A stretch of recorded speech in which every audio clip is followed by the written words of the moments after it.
Vamos novamente abrir nossas Bíblias no Evangelho de João, capítulo 1. Vamos ler desde o verso 35.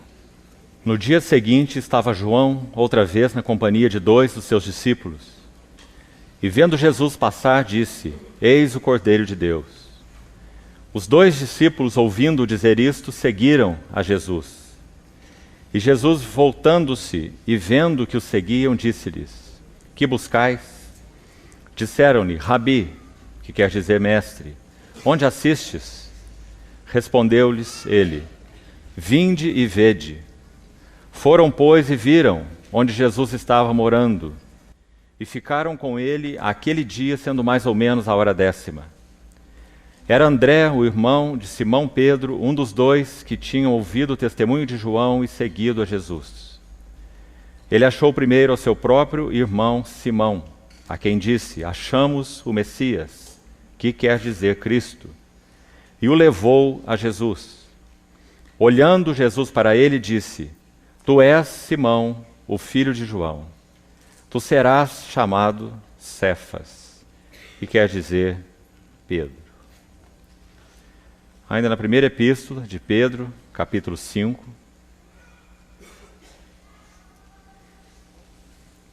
verso 1. Rogo, pois, aos presbíteros que há entre vós, eu, presbítero como eles, e testemunha dos sofrimentos de Cristo, e ainda coparticipante da glória que há de ser revelada. Pastoreai o rebanho de Deus que há entre vós, não por constrangidos, mas espontaneamente, como Deus quer, nem por sorte da ganância, mas de boa vontade, nem como dominadores dos que vos foram confiados, antes tornando-vos modelos do rebanho. Ora, logo que o Supremo Pastor se manifestar, recebereis a imarcessível coroa da glória. Rogo igualmente aos jovens, sede submissos aos que são mais velhos. Outrosim no trato de uns com os outros, cingivos, todos de humildade. Porque Deus resiste aos soberbos, contudo aos humildes concede a sua graça. Temos visto até aqui parte do trabalho transformador de Deus nas vidas de Paulo e de Pedro. Vimos no primeiro dia e no segundo que aquela epístola de Paulo a segunda dele, aos Coríntios, ela é um tanto autobiográfica. Juntamente com a epístola aos Filipenses, compõem 2 cartas em que Paulo revela muito do significado de sua vida e de seu serviço ao Senhor. Sabemos que essa segunda epístola aos Coríntios foi escrita ainda numa fase, de certa forma, inicial do ministério de Paulo. Ele já havia escrito 1º e 2º aos Tessalonicenses, e então, logo em seguida, nós temos 1º e 2º aos Coríntios, e depois Romanos e Gálatas. Paulo estava ainda numa fase, podemos assim dizer, inicial de seu serviço ao Senhor no que concerne a esse serviço apostólico, de visitação, de pregação do Evangelho e de visitação àquelas diversas assembleias. Mas nessa epístola mesmo, segundo aos Coríntios, nós já vemos os resultados do trabalho da cruz na vida de Paulo. Vemos muito bem que essa questão descrita por ele na primeira epístola aos Coríntios, capítulo 4, dizendo que ele enviaria Timóteo a eles para lhes dar a conhecer os seus caminhos em Cristo Jesus. No primeiro capítulo daquela epístola, 1 aos Coríntios, nós temos algo sobre a palavra da cruz. No capítulo 4, Paulo fala sobre os seus caminhos em Cristo Jesus. Claro que os seus caminhos em Cristo são representados pelo caminho da cruz. Ele inicia a sua segunda epístola aos Coríntios, chamando essa ação de Deus na sua vida, quebrando e moldando como uma sentença de morte. Deus estava decidido, em sua soberana e graciosa vontade, quebrar e moldar esse vaso Saulo de Tarso. Tomou de uma situação completamente oposta àquilo que o Senhor então faria nele. Ele era aquele que respirava ameaças e morte contra os discípulos do Senhor. Ele era alguém tão autoconfiante e tão soberbo, tão pretensioso e tão arrogante. Ele se chama de um blasfemo, um insolente e um molestador da igreja. E o Senhor, na sua graça eletiva, bendita, ele encontrou Saulo naquela estrada de Damasco e iniciou um trabalho transformador na vida de Saulo. Nós sabemos que 11 anos mais ou menos se passaram, desde a estrada de Damasco até Antioquia, onde Paulo, junto com outros irmãos, servia ao Senhor quando foi designado pelo Espírito Santo para então iniciar aquelas jornadas pregando o Evangelho de acordo com o desejo de Deus. 11 anos. O que Paulo estava fazendo nesses 11 anos? Segundo o livro de Gálatas, escrito por ele mesmo, ele esteve 3 anos na Arábia. E muito provavelmente, embora não possamos afirmar, mas muito possivelmente, os outros 8 anos em Tarso. Pois foi aí que Barnabé o encontrou, como registrado no livro de Atos, capítulo 11. Barnabé vai em busca de Saulo em Tarso, para então convidá-lo para aquele trabalho do Senhor, junto àqueles cristãos em Antioquia. 11 anos, dos quais nada sabemos sobre Saulo, mas sabemos que o Senhor já o havia encontrado na estrada de Damasco. O que será que Saulo esteve fazendo nesses 11 anos? Saulo esteve fazendo uma releitura da palavra de Deus que ele conhecia tão bem em sua letra. Um hebreu de hebreus, um fariseu quanto à lei. Um fariseu teria que saber porções enormes das Escrituras de memória. E esse era Saulo de Tarso. Nesses 11 anos ele teve a oportunidade de fazer uma releitura da sua Bíblia à luz da revelação de Deus em Cristo Jesus. Então Paulo vai citar inúmeros textos nas suas 13 epístolas do Velho Testamento, interpretando-as à luz da revelação de Cristo.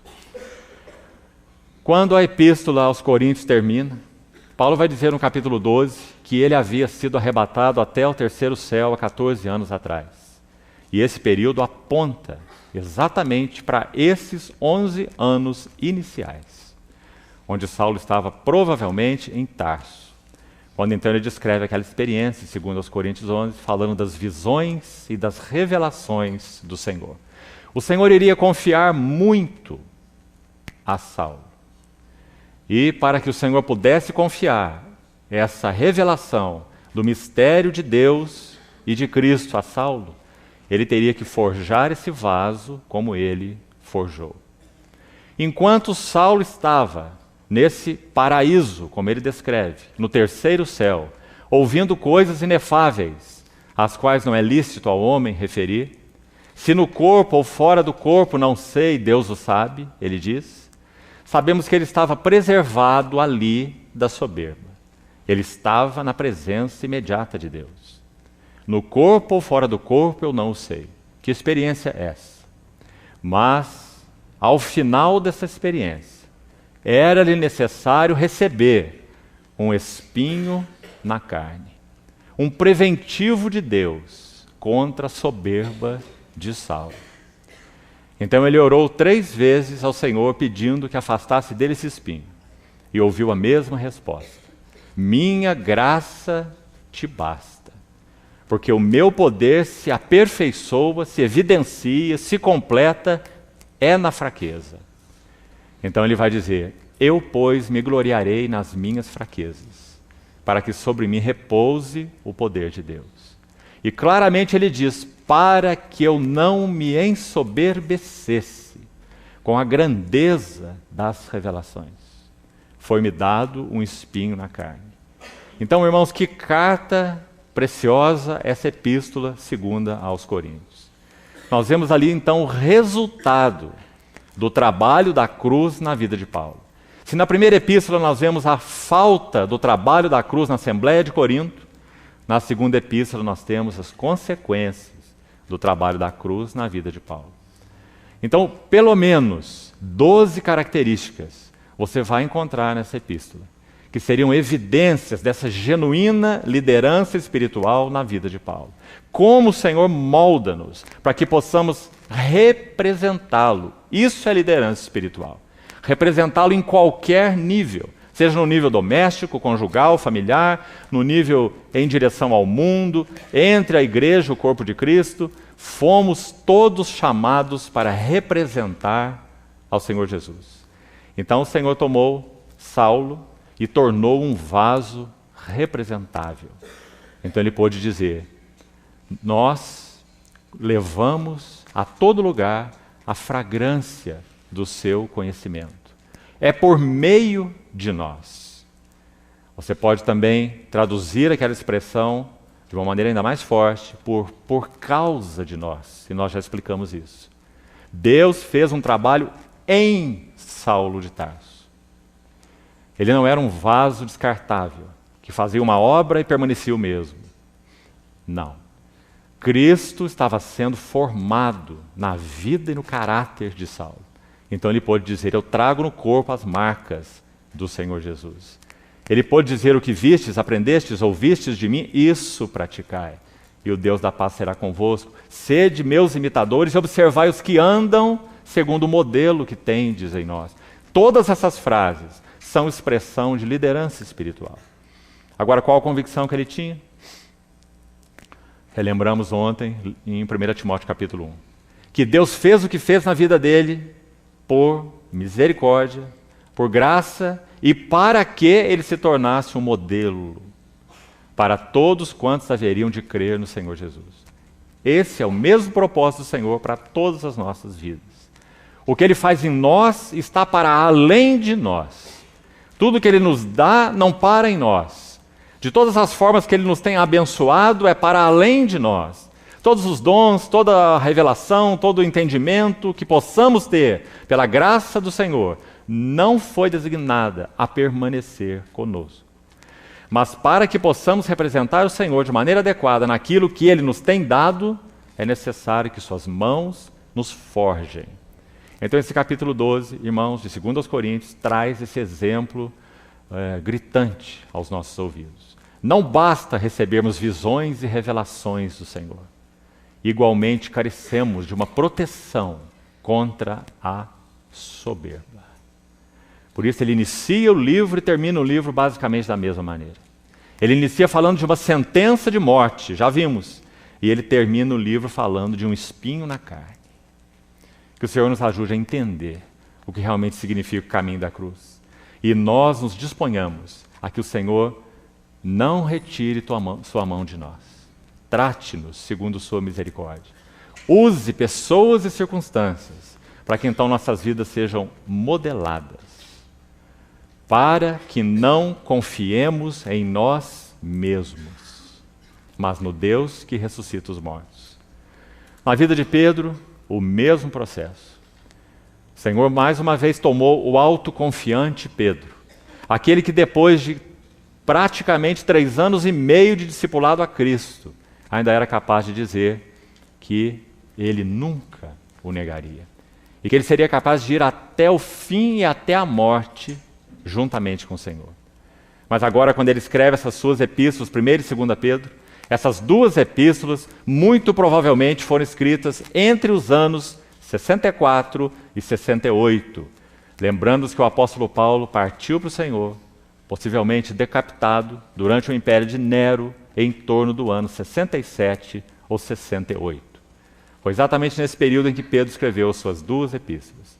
E agora Pedro é um ancião. E ele tem 2 rogos. Agora o velho Pedro, aquele que conheceu tão profundamente esse trabalho da cruz e esse caminho da cruz. Agora ele tem 2 rogos na sua epístola. Em primeiro lugar, se você examinar essa epístola com cuidado, você vai ver que há 2 palavras que saltam nessa epístola e que nunca no nosso dicionário nós colocaríamos juntas. E Pedro o faz porque ele conhecia o significado do caminho da cruz. Sofrimento é uma das palavras-chave da primeira epístola de Pedro. E glória é a outra palavra-chave. Sofrimento e glória, para nós em polos tão distantes, Pedro os coloca como cara e coroa de uma mesma moeda. Ele diz assim no capítulo 4, verso 12: Amados, não estranheis o fogo ardente que surge no meio de vós, destinado a provar-vos. O que Pedro quer dizer com isso? Quando você acorda de manhã, tenha uma certeza. Se você tem programas, costuma fazer programas para o seu dia, então coloque a primeira ordem do dia, todos os dias: sofrimentos, provações. Não estranheis o fogo ardente que surge no meio de vós, destinado a provar-vos, como se uma coisa extraordinária, fora da ordem do dia, vos estivesse acontecendo. Pelo contrário, alegrai-vos na medida em que sois coparticipantes dos sofrimentos de Cristo, para que na revelação de sua glória, mais uma vez nesse texto e várias outras vezes ele faz a mesma coisa, sofrimento e glória. Participantes dos sofrimentos de Cristo, para que na revelação da sua glória vos alegreis exultando. E de novo ele vai fazer a mesma coisa no verso 14. E vai dizer: se pelo nome de Cristo sois injuriados, sofrimentos. Bem-aventurados sois, porque sobre vós repousa o Espírito da glória e de Deus. Então, em todo o tempo, na sua epístola, Pedro mantém esses dois cursos.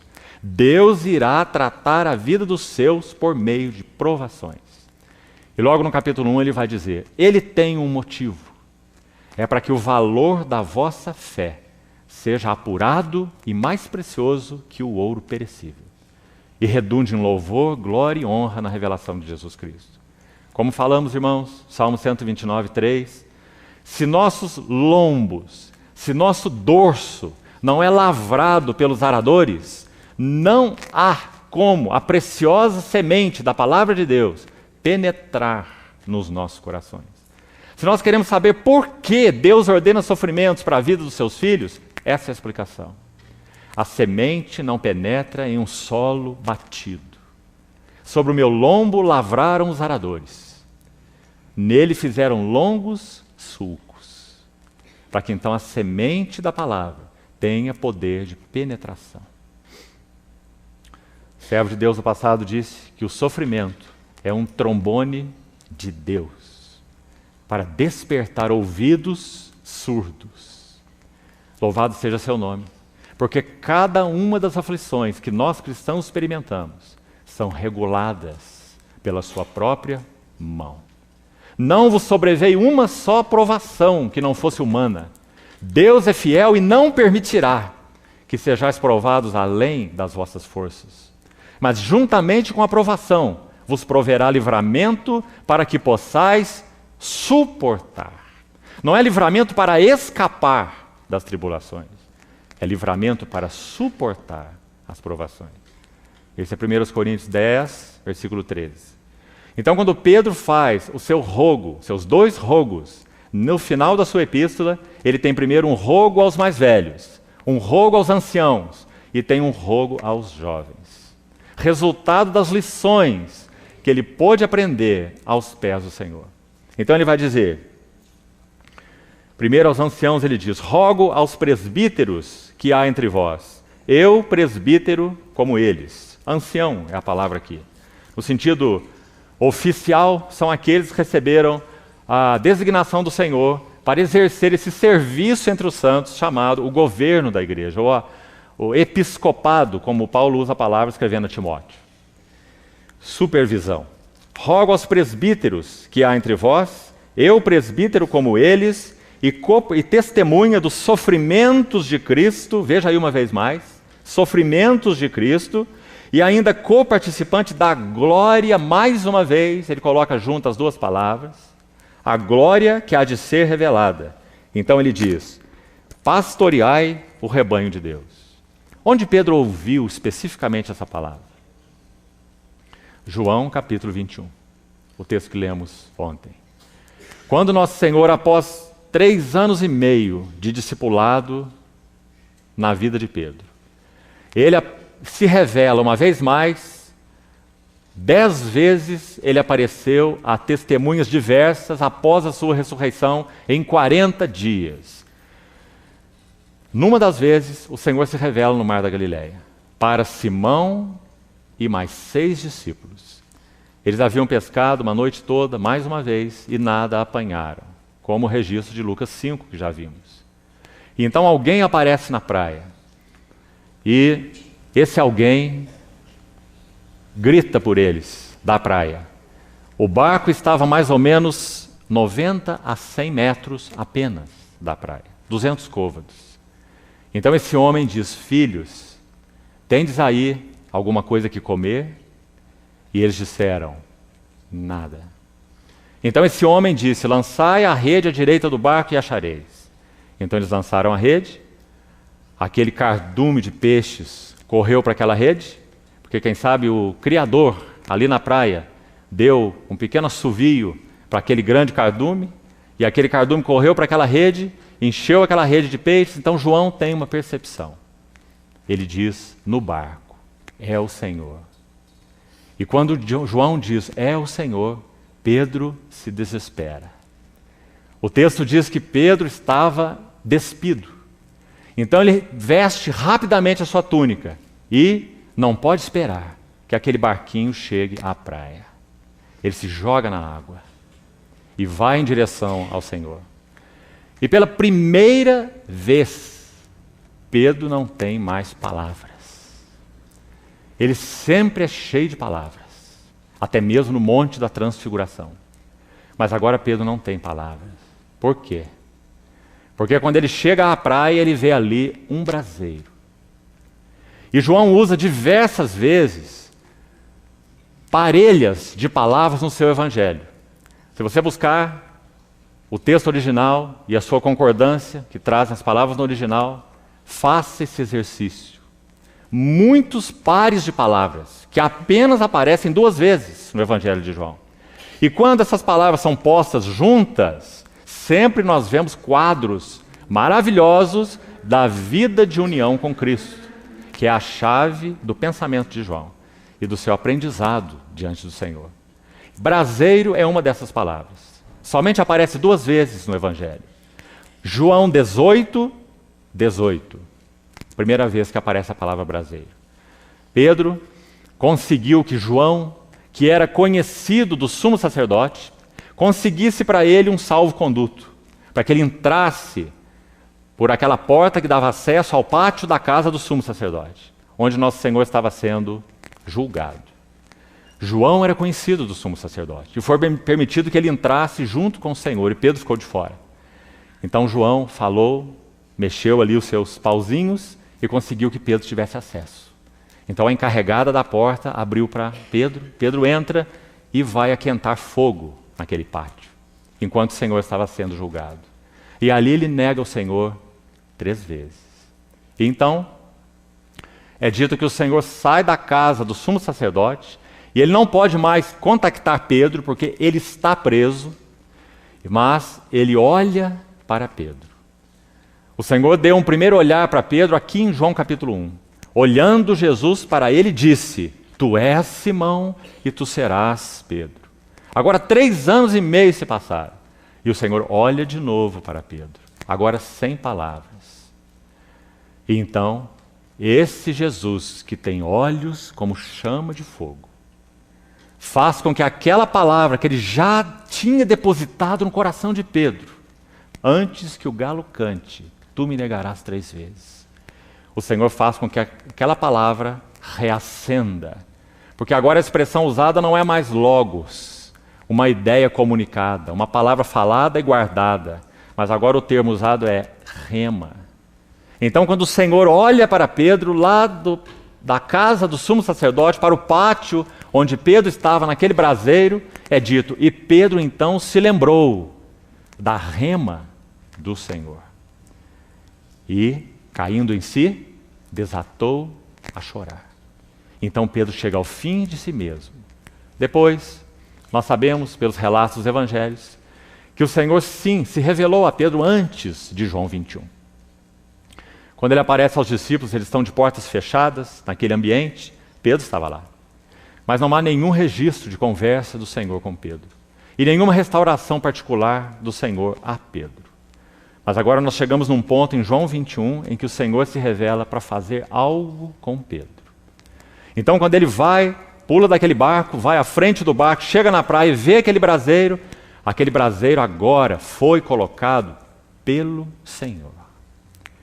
O Senhor foi quem montou aquele fogareiro na praia e havia ali peixes e pães. Quando Pedro então chega à praia, a refeição já está preparada. Mas, irmãos, o texto é tão precioso que o Senhor então diz a eles que vieram atrás, depois de Pedro, arrastando a rede com 153 grandes peixes até a praia, conforme o relato de João. Então, embora já houvesse uma refeição naquele braseiro, ali havia pão e ali havia peixes. Nosso Senhor diz assim: trazei alguns dos peixes que acabastes de apanhar. O que isso significa? Que apesar das falhas e fracassos de Pedro, o Senhor ainda continua buscando cooperadores. Então é dito no texto que é o Pedro mesmo. É ele quem entra no barco e arrasta a rede para a praia. E então, o Senhor começa essa arguição com Pedro. Por 3 vezes ele diz: tu me amas. E ele usa, após a resposta de Pedro, esta palavra que acabamos de ler na sua epístola: rogo aos presbíteros que há entre vós pastoreai. O Senhor disse isso a Pedro 3 vezes, veja no texto de João 21, versos 15 e 17. Pedro, tu me amas? Senhor, tu sabes que eu te amo. Lembrando que o Senhor usou na pergunta a palavra que se refere a um amor que vai até a morte. Porque é isso que o Senhor, que Pedro havia dito, que tinha pelo Senhor. Que tipo de amor ele achava que tinha? Um amor que iria até a morte. Ágape. Então o Senhor pergunta com esta palavra, porque foi isso o que Pedro disse. Pedro, você me ama até a morte? E Pedro respondeu: sim, Senhor, tu sabes que te amo. Mas agora ele não ousa usar a palavra ágape, derivada de ágape.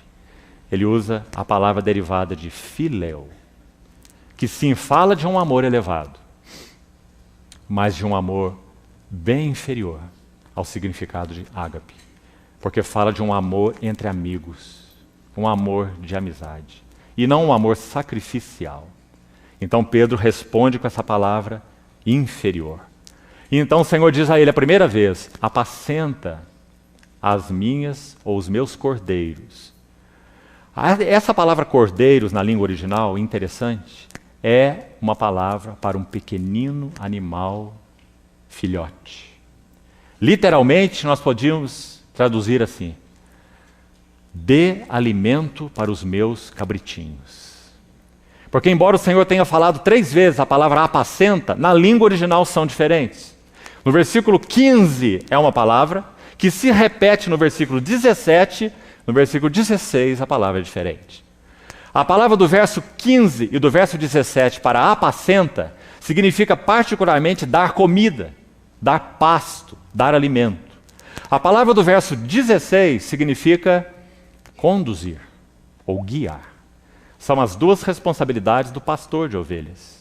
Ele vai conduzir, guiar e supervisionar. Essa foi a palavra que Pedro usou na sua epístola. Conduzir, guiai, supervisionai o rebanho de Deus. Pastoreai o rebanho de Deus. 1 Pedro 1,5. Mas também o Senhor usou outra palavra 2 vezes. Verso 15 e verso 17. E aí ele usou uma palavra que significa particularmente dar comida, dar pasto. Conduzir e guiar por um lado e dar alimento e pasto por outro lado. Essas palavras resumem todo o serviço do pastor. Conduzir, supervisionar e guiar por um lado e dar comida, preparar comida por outro lado. Tanto para os cabritinhos, palavra usada no verso 15, dê comida para os meus filhotinhos, para os meus cabritinhos. Que palavra mais doce do Senhor para Pedro. E que encargo e que responsabilidade. E então, nas outras vezes, ele usa a palavra ovelhas, que já se refere a um animal adulto.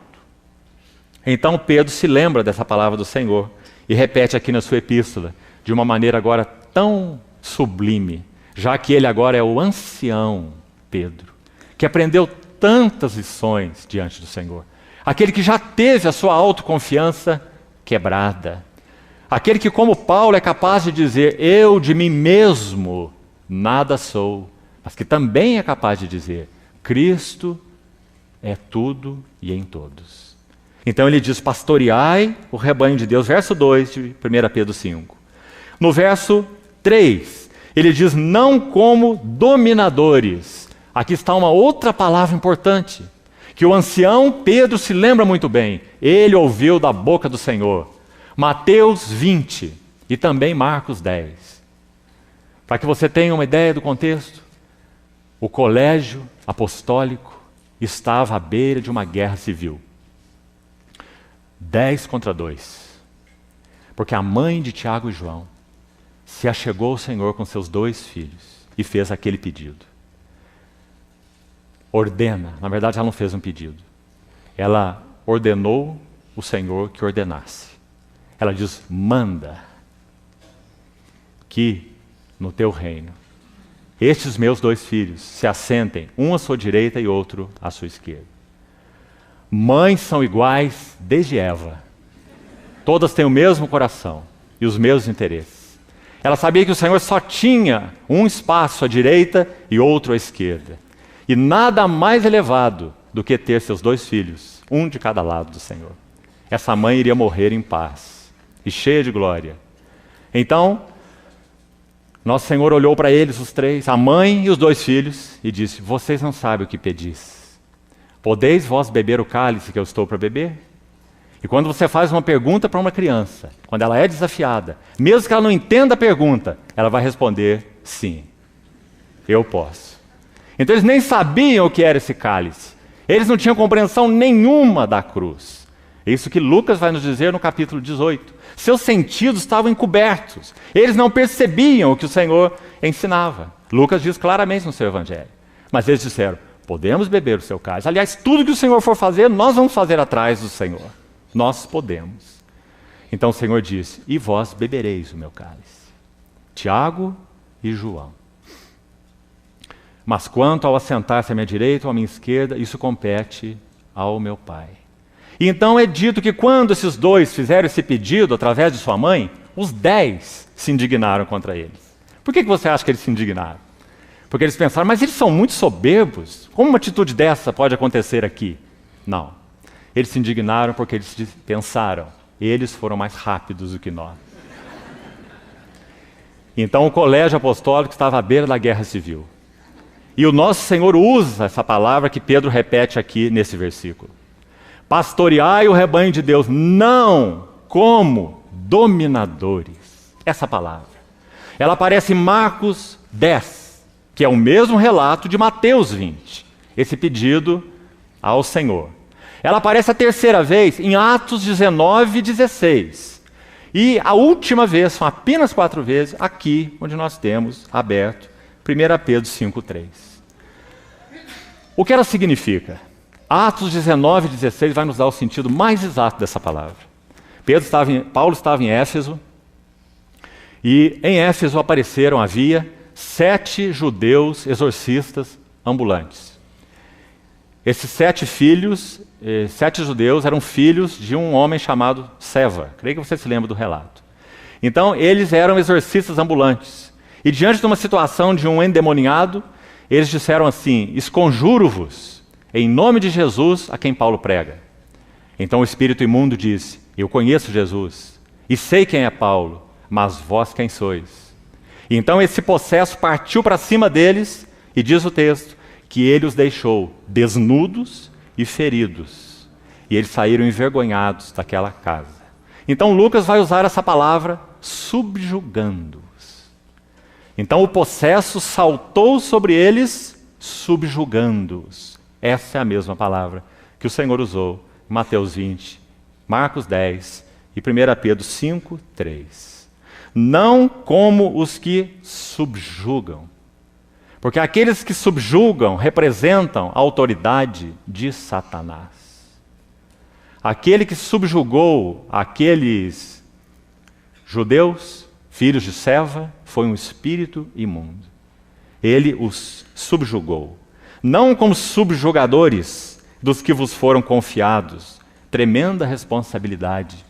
Na medida que o Senhor disciplina anciãos, então ele pode confiar, não perca essa palavra aí, irmão, algo a eles, como falamos ontem. Quanto mais disciplina do Senhor realmente conhecemos, quanto mais nós conhecemos o que significa sentença de morte, espinho na carne, quanto mais essas coisas são reais e não teóricas para nós, então mais o Senhor pode nos confiar. Porque se o Senhor nos confiar mais do que a disciplina que Ele realizou em nós, Ele sabe que nós estaremos em um grande perigo. Então o Senhor vai nos confiar na medida da sua disciplina. Na medida em que sua disciplina for recebida de suas mãos. Eles vos foram confiados. Então não os subjuguem, não os dominem, mas tornando-se os anciãos modelos, e aqui a palavra é tipos, modelo do rebanho. Ora, logo que o Supremo Pastor se manifestar, recebereis a imarcessível coroa da glória. E aqui queria destacar uma última palavra para comentarmos alguns minutos sobre João e concluirmos. Versículo 5. Segundo rogo de Pedro, agora não é aos anciãos, agora é aos jovens. Rogo igualmente aos jovens, sede submissos aos que são mais velhos, outrosim no trato de uns com os outros, cingi-vos. Agora aqui nós temos uma linda palavra. Ela só aparece esta vez em todo o Novo Testamento, irmãos. Apenas aí. E aqui nós vemos que a memória de Pedro, mais uma vez, é recuperada em direção ao seu Senhor. Sabe por quê? Ontem nos lembramos. João 13. Embora a palavra lá não seja a mesma, essa palavra é única, como já falamos, já vamos dar o sentido dela. Mas Pedro se lembra quando o Senhor tirou a sua vestimenta de cima e cingiu-se com uma toalha e passou a lavar os pés dos seus discípulos, para ensiná-los a lição de cooperação. Se eu não te lavar, não tem parte no meu serviço, comigo. Mas agora a palavra que Pedro usa aqui não é a mesma de João 13, para cingir-se. Ela é mais específica, por isso ela é mais preciosa. A palavra que Pedro usa aqui significa aquele avental de escravo.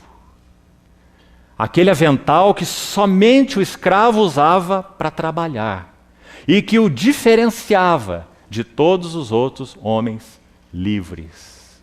Ele escolheu essa palavra pelo Espírito Santo e colocou-a dentro desse rogo, em particular, que ele faz aos jovens. Veja aí.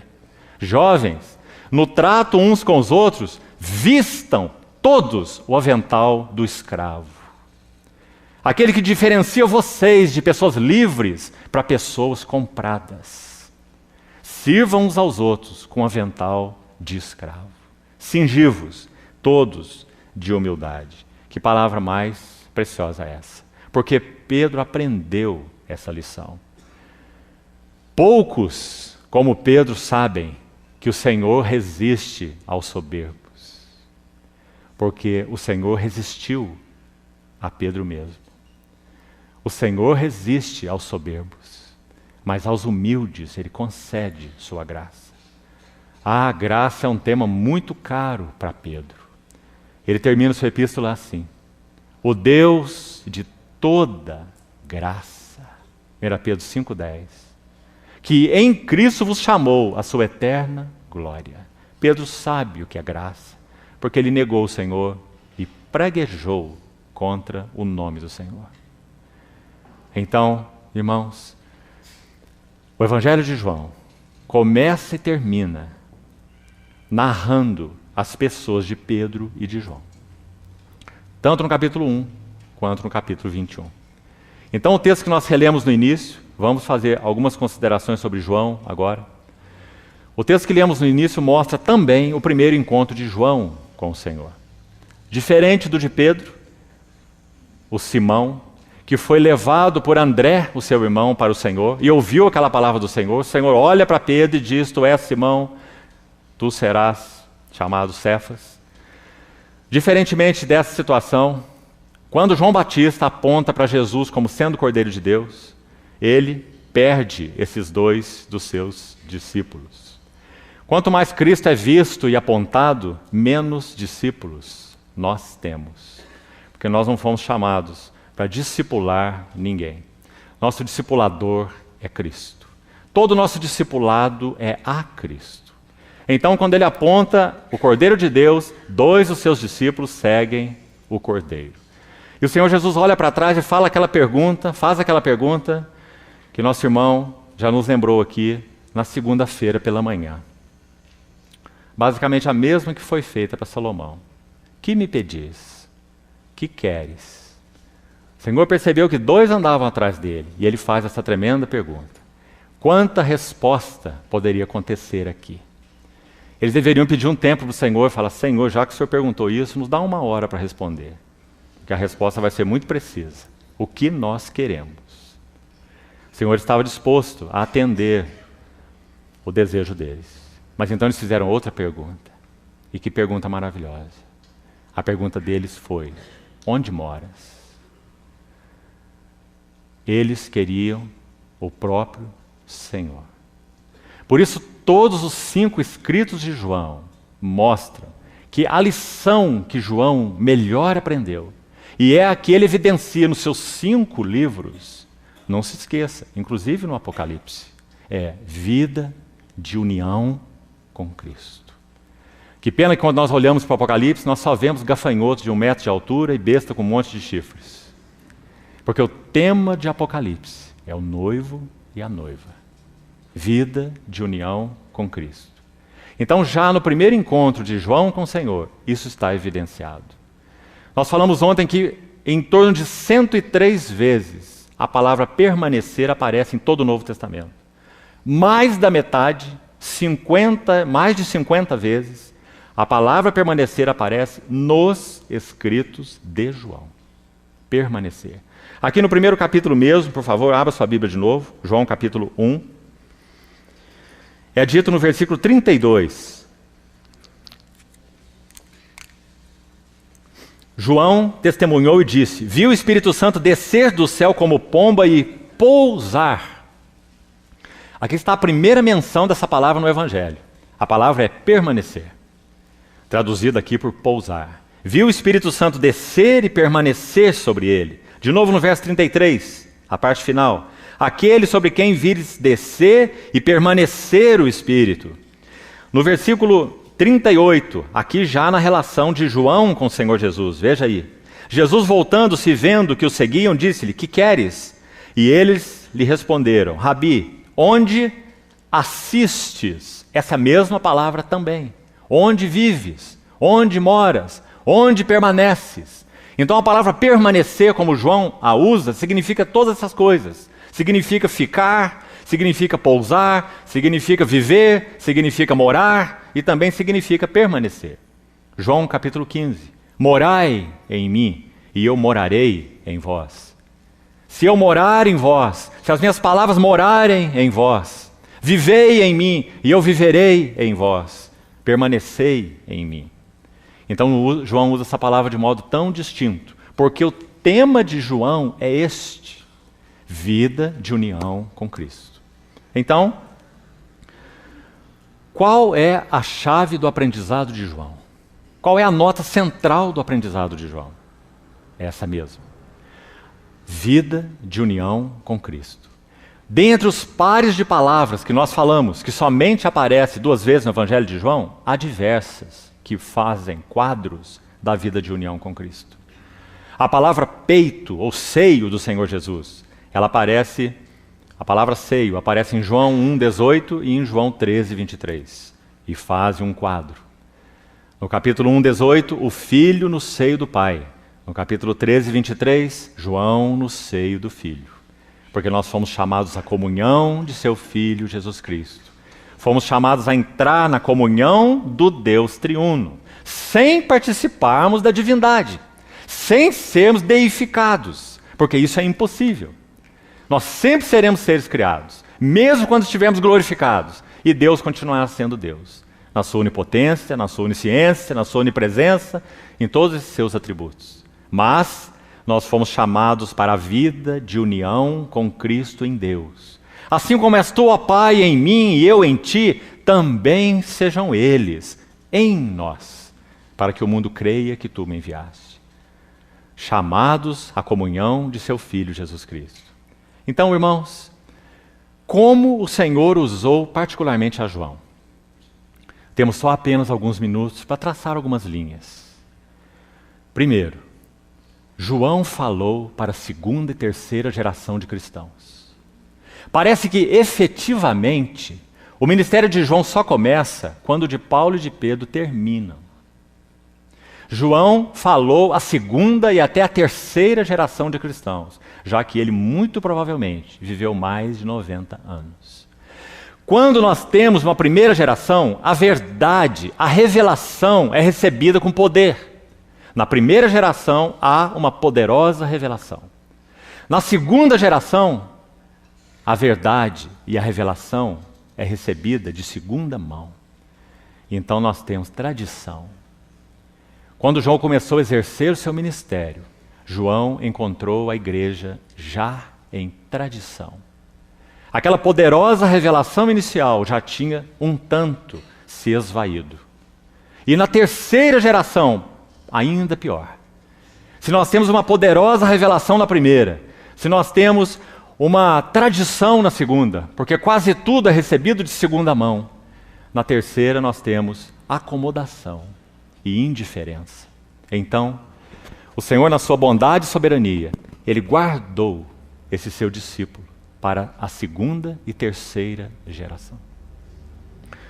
Por isso, quando o Senhor chamou João, você se lembra o que ele estava fazendo? Ele não estava pescando, ele estava remendando as redes. Certa vez, nós estávamos fazendo um passeio de escuna numa orla aqui no país. E aquela escuna se aportou uma pequena ilha. E quando descemos naquela ilha, havia um pescador. De longe avistamos um pescador, que já havia puxado a sua rede e estava com aquela agulha de madeira, usada para fazer o remendo das redes. Então aquele quadro nos chamou a atenção, e nós fomos até o pescador, para ver como ele fazia esse trabalho. Então nós perguntamos para ele, como você remenda os buracos da rede? E ele respondeu assim, você precisa partir dos fios guias. Você não faz um remendo de qualquer maneira, tecendo um remendo naquele buraco da rede. Você parte dos fios guias. Foi isso que João fez no seu ministério. João retoma os fios guias. Então, quando ele escreve a sua epístola, ele vai dizer, aquele espírito que nega que Jesus veio em carne, esse não é de Deus. João está tomando um fio guia. Que fio guia é esse? O Filho de Deus é eterno, não é criado. Quantas heresias já surgiram a partir daí, queriam dizer que o Filho de Deus é um ser criado. Lembra da heresia de Ário, o arianismo? Lembra de Paulo de Samosata, que dizia que Jesus de Nazaré era uma pessoa e o Cristo celestial era uma outra pessoa? Então, quando Jesus entra no Jordão para ser batizado, o Cristo celestial se apossa do Jesus humano. E quando chega na cruz, acontece o contrário. Quando ele diz, Deus meu, por que me desamparaste? O Cristo celestial abandona o homem Jesus na cruz. Heresias do início da história da igreja. Então, João vai retomar os fios originais. João vai nos falar como ninguém, em João 14, 15 e 16, sobre o Deus triuno. As pessoas da Trindade, a interhabitação, a comunhão que elas têm entre si. Depois viria a heresia do modalismo, dizendo que Pai, Filho, Espírito Santo são apenas modos de expressão, não são pessoais. O Pai e o Filho é a mesma coisa. No Velho Testamento você tem principalmente o Pai, nos Evangelhos você tem principalmente o Filho, e nas epístolas de Atos em diante, o Espírito. Apenas modos de manifestação. Sabélio, sabelianismo, foi quem primeiro falou, pronunciou essa heresia. Todos viriam depois de João. Então o Senhor usou João para partir dos fios originais e remendar a rede. Essa foi uma das preocupações centrais do ministério de João. Segunda coisa, não apenas recuperar as verdades essenciais. É muito importante que a igreja esteja baseada na verdade. Se isso não acontecesse, nenhum de nós estaria aqui. A verdade de Deus já teria sido perdida por séculos atrás. Todos nós somos devedores do trabalho do Espírito Santo, levantando de novo, resgatando, trazendo luz às verdades que foram perdidas em 20 séculos. E nós estamos aqui, pela fidelidade do Espírito Santo. Então, João foi usado para recuperar essas verdades, os fundamentos da nossa fé. Mas não apenas isso, porque isso não basta. Nós podemos ter uma grande ortodoxia, conhecer todos os fundamentos da nossa fé, mas Deus usou João também para recuperar realidade espiritual. Então João vai se preocupar com a palavra realidade. Ele vai falar sobre os verdadeiros adoradores, porque há uma adoração ortodoxa, mas que não tem realidade espiritual. João vai falar sobre o verdadeiro pão do céu. João vai falar sobre a verdadeira comida e a verdadeira bebida. João vai falar sobre a videira verdadeira, porque João foi usado pelo Senhor para recuperar realidade espiritual para a segunda e terceira geração. Gerações que já haviam perdido a realidade espiritual.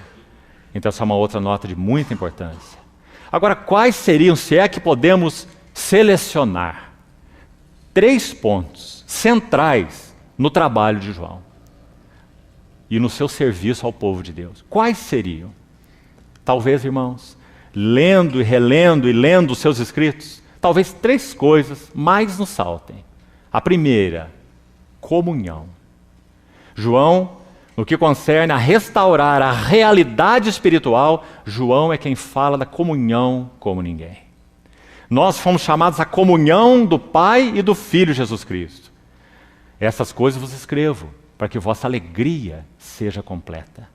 Aquilo que vimos, apalpamos, conhecemos, contemplamos do verbo da vida, e a vida se manifestou, isso nós anunciamos, para que vós igualmente mantenhais comunhão conosco. Ora, nossa comunhão é com o Pai e com o seu Filho. Aquela que era uma comunhão exclusiva, uma comunhão secreta, uma comunhão velada, bendita, plena, agora foi aberta e estendida para aqueles que foram chamados pelo Senhor, para que eles sejam um como nós somos. Pai, a minha vontade é que onde eu estou, onde Ele está? João capítulo 1, verso 18. O Filho, Deus unigênito, está no seio do Pai, que o revelou.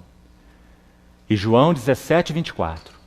Pai, a minha vontade é que onde eu estou, no teu seio, onde eu estou, estejam também comigo os que me deste, para que vejam a minha glória. Glória que me conferiste porque me amaste antes da fundação do mundo. Não é maravilhoso, irmãos? Então João usa a palavra comunhão de um modo tão definido e tão precioso. Ele vê que a comunhão começa em Deus, que a comunhão é algo eterno, é algo de Deus, inviolável. Ninguém entra nessa comunhão. É a comunhão do Pai, do Filho e do Espírito Santo. Mas então ele vai registrar só ele, aquilo que é chamado de Santo dos Santos da Bíblia. João 17. Quando o sumo sacerdote está orando ao seu Pai, está tendo também um rogo ao seu Pai. Não rogo pelo mundo, mas pelos que me deste do mundo, porque são teus. Pai, que eles sejam um conosco, como tu és em mim e eu sou em ti. Sejam eles em nós. O que é isso? Comunhão. Então essa é uma das palavras mais significativas no que concerne ao ministério de João, por causa da sua realidade espiritual. Segundo, João fala sobre o ensino da unção. 1 João 2:20, um texto muito conhecido dos irmãos, diz assim: vós possuís a unção que vem do Santo, e todos tendes conhecimento. Interessante que essa palavra conhecimento, na maior parte dos usos no Novo Testamento, ela vem da palavra gnosis. Gnosis, conhecimento. Mas a palavra que João usa aí não é gnosis. Vós possuís a unção que vem do Santo, e João não está apontando para conhecimento, gnose, saber. Ele está apontando para percepção espiritual. A palavra usada aí é melhor traduzida por percepção e não por conhecimento, pois não é gnosis. Vós possuís unção que vem do santo e todos tendes percepção. Que percepção é essa? Vá para o verso 27 dessa mesma epístola, 1 João 2, 27. Ele vai dizer, a unção, de novo, a unção que dele recebestes permanece. A sua palavra é importante. Fica em vós, mora em vós, habita em vós. A unção que dele recebestes permanece em vós. E não tendes necessidade de que alguém vos ensine. Mas essa unção que permanece em vós, que é verdadeira, não é falsa, ela vos ensina a respeito de todas as coisas. Graças a Deus pelo ensino da unção. E já tem sido relembrado por nós nesses dias, que esse ensino é um cicio suave e tranquilo. Por isso a palavra usada não é gnosis, mas é percepção. Temos tido ouvidos para perceber o ensino da unção, o ensino interior. Irmãos, se não o temos, para usar uma figura, é como dirigir um carro com o freio de mão puxado. Isso já aconteceu com você? Quando você dirige um veículo com freio de mão puxado, primeira sensação que você tem, o carro não desenvolve. Não vai. Segunda sensação, o cheiro não é muito bom. Então você vai ser alertado por um outro sentido que vai dizer, você precisa parar. Então nós paramos o veículo e vamos investigar o que aconteceu. Quando nós não ouvimos o ensino da unção, nós andamos com o freio de mão puxado. Nem nossas vidas com o Senhor se desenvolvem e nem nós podemos chegar efetivamente a lugar algum. Então, o Espírito Santo, na grande maioria das vezes, é certo que em ocasiões aqui ou ali, ele fala de modo diferente. Mas na grande maioria das vezes, na normalidade, esse é o ensino da unção. Um cicio suave e tranquilo. Lembre-se de Elias em sua caverna. O Senhor não estava no vento, o Senhor não estava no fogo, o Senhor não estava no terremoto. Mas sim naquele cicio suave e tranquilo. Esse é o ensino da unção. Então, quando esse ensino da unção fala ao nosso homem interior, você precisa parar. Você precisa parar de falar. Você precisa parar com este relacionamento. Você precisa parar com essa leitura. Ele já puxou o freio de mão. E se nós não pararmos, então nós vamos sentir o cheiro de queimado. Não poderemos avançar com o Senhor. Por outro lado, como então a vida de Cristo cresce em nós? Qual é a chave para a vida de Cristo crescer em nós? Ouvir o ensino da unção. Por isso, irmãos, nunca podemos separar o Espírito de Deus da palavra de Deus. Esse é um par inseparável. E o que Deus uniu, não separe o homem. Assim nós ouvimos o ensino da unção. Agora, um terceiro aspecto. Comunhão primeiro, ensino da unção segundo, e um terceiro aspecto, não por ordem de importância. Todos os três estão no mesmo nível. E creio que uma terceira ênfase sublime no ministério de João seria amor. Se nós não amarmos uns aos outros, de que vale qualquer coisa? De que valem nossos relacionamentos? De que vale a reunião da igreja? De que vale nos juntarmos para ouvir a palavra do Senhor? Se nós vivemos a morder e a devorar uns aos outros. Palavras de Paulo aos Gálatas. Se vos mordeis e devorais uns aos outros, vede que não sejais mutuamente destruídos. Então João vai refletir nos seus escritos as palavras que ele ouviu do Senhor. Filhinhos, amai-vos uns aos outros. Novo mandamento eu vos dou. Por que ele é novo? Porque o padrão mudou. Na lei, amarás ao próximo como você ama você, como a ti mesmo. Já é um alto padrão. Mas o Senhor o elevou mais. Amai-vos uns aos outros, não como você ama você. Cuidado com os ensinos da psicologia no meio da igreja. Amai-vos uns aos outros, como eu vos amei. E o amor do Senhor por nós é um amor até o fim. Amou os seus que estavam no mundo e os amou até o fim. Então essa é a terceira ênfase de João. Nisto conhecerão todos que sois os meus discípulos. Não em teres conhecimento, não em serem ortodoxos, não em teres labor e perseverança, mas se tiverdes amor uns para com os outros. Então essa é a terceira ênfase importante de João. Agora, irmãos, precisamos concluir. Abra, por favor, em Apocalipse capítulo 1, e aqui nós vamos terminar. João aprendeu uma tremenda lição em Patmos. E creio que com a ajuda do Senhor, antes que encerremos, precisamos ouvir essa lição, como João aprendeu. Apocalipse capítulo 1. Olhe em particular para o verso 16 nesse momento. Nós já dissemos para os irmãos que quando João tem essa revelação em Patmos, e o contexto começa a partir do verso 9, se você olha para o verso 10 desse capítulo, você vai ver que quando João ouve aquela voz que vai falar com ele, preste atenção aí, ele diz: eu ouvi por detrás de mim uma voz. Você já se perguntou sobre esse por detrás? Não seria natural que, se o Senhor vai se revelar a João, ele se mostre à frente de João? Por que João tem que virar para trás? E por que o Senhor se revelou atrás de João? Segundo a história, muito provavelmente, João tenha cuidado das 7 igrejas da Ásia. É por elas que João intercede. São elas que estão no coração de João. Quando João está exilado em Patmos, de alguma maneira, ele poderia até mesmo ver a costa da Turquia, da Ásia Menor. Onde estavam as 7 igrejas naquela província, Ásia Menor. João possivelmente serviu aquelas 7 igrejas. E agora ele é o último apóstolo. E ele tem a carga no seu coração do que será então da obra de Deus. O que será das igrejas de Deus. Então, enquanto João estava ali por causa da palavra do Senhor, por causa do testemunho do Senhor, é o que ele vai dizer no verso 9, ele diz: ouvi por detrás de mim. Que figura mais preciosa. O que o Senhor, em outras palavras, está dizendo para João é: João, você está olhando para o lugar errado. Não olhe para as igrejas, não olhe para a obra, olhe para mim mesmo. Então, quando ele vira, ele vê 7 candeeiros de ouro. Aquilo que João estava vendo ali na Ásia Menor, de alguma maneira, ele vê agora aqui na sua visão celestial. Onde estavam essas 7 igrejas?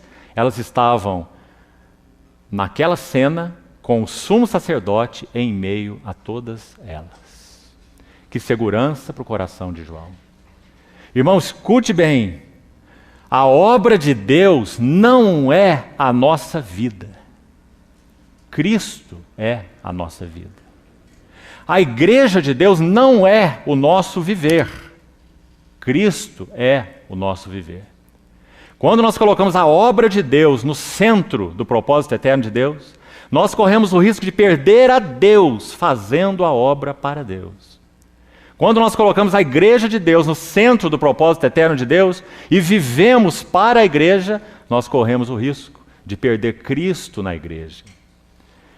Nosso irmão Watchman, já no final de sua vida, pouco antes de partir para o Senhor, ele escreveu algo assim, como que orando ao Senhor: Senhor, eu passaria tudo de novo em minha vida, não por causa da igreja, e nem por causa da tua obra, mas por ti mesmo. Esse é o objetivo do Evangelho, como nós vimos em Maria de Betânia. Levar-nos a nos derramar exclusivamente para o Senhor Jesus.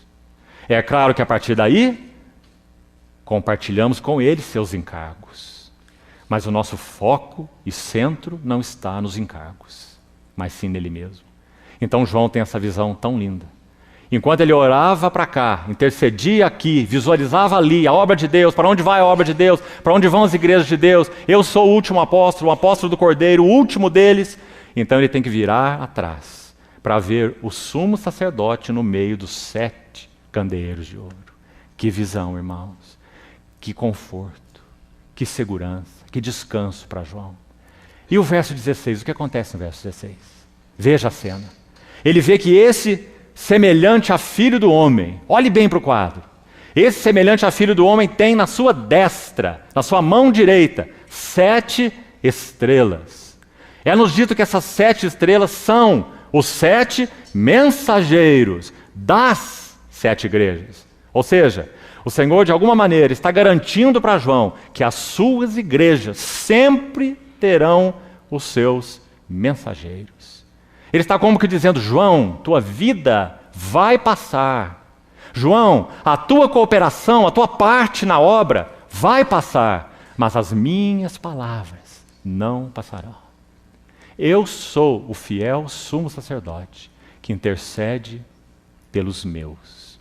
Então João vê aquelas 7 estrelas. Em seguida, no verso 16 é dito: na sua boca saía-lhe uma espada afiada de 2 gumes. Veja a relação. Os mensageiros de Deus, por sua graça, terão a sua palavra. E, finalmente, nesse verso 16, o seu rosto resplandecia como o sol na sua força. Você viu as 3 coisas juntas? O que João viu como garantia no Senhor Jesus?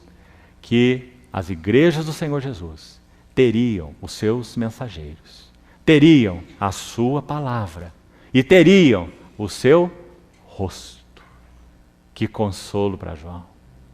E então, concluindo, quando nós chegamos à frente nesse relato, versos 17 e 18, nós vamos ver 4 frases para João, particularmente, que nós poderíamos trazê-las, pela graça do Senhor, para nós mesmos, que seriam 4 revelações aos mensageiros de Deus.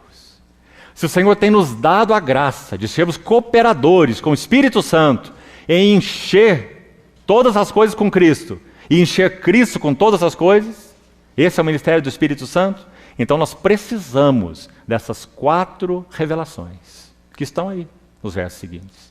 A primeira delas é: não temas. Ó, queridos irmãos e irmãs, quanto nós tendemos a achar que o rebanho é nosso, que a obra é nossa. Não temas. Lembre-se que o Senhor falou isso depois que João teve aquela visão. Os mensageiros, a palavra, a face do Senhor. No verso 16. Então ele ouve: não temas. Ele cai aos pés do Senhor como morto. E então ele é tocado pela sua mão direita. E a primeira frase que ele ouve é a respeito do não temas. A segunda: eu sou o primeiro e o último. O que o Senhor quis dizer com isso para João?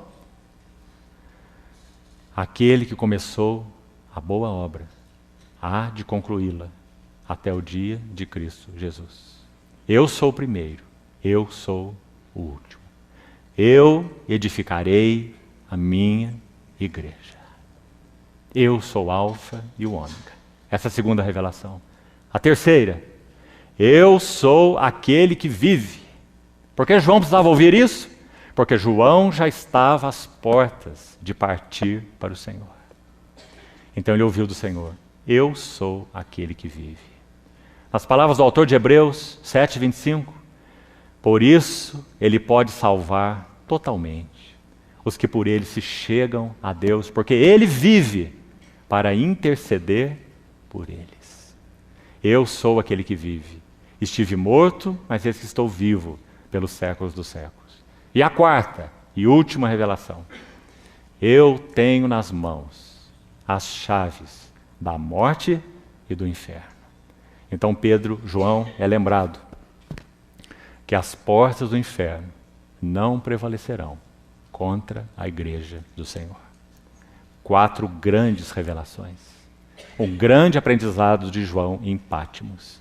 Então somos tão gratos ao Senhor, amados irmãos, porque ele tomou um filho do trovão, de um espírito tão diferente do dele, nosso Senhor, e moldou João de tal maneira que nós podemos ser tão ajudados pela sua vida, pelos seus escritos. Então que o Senhor siga, não apenas nos dando entendimento do que temos compartilhado, mas sobretudo nos ajude a experimentarmos as verdades que temos então partilhado nesses dias. Que disponhamos nossos corações para que o Senhor execute em nós essa obra, em nós, para que nós possamos ser seus cooperadores na obra dele, naquilo que ele nos designar. Senhor, guarde nossos corações, que nosso foco seja realmente ele mesmo, não sua obra, não suas igrejas, não seus interesses, mas ele mesmo. E a partir dele, na medida daquilo que ele nos tem confiado. Senhor, continue sendo gracioso conosco. Assim oramos. Amém.